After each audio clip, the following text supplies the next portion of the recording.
Mahalaga raw na isama sa mga hakbang patungo sa disaster resilience at sustainability sa pagpaplano ng ekonomiya ayon kay Pangulong Bongbong Marcos.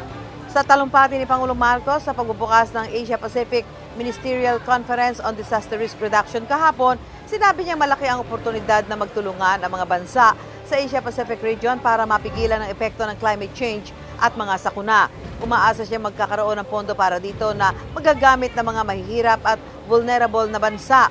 Nasa Pilipinas ang mga kinatawan ng iba't ibang bansa para sa pulong na gagawin hanggang October 18.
Mga kapuso, para una ka sa mga balita, mag-subscribe sa GMA Integrated News sa YouTube.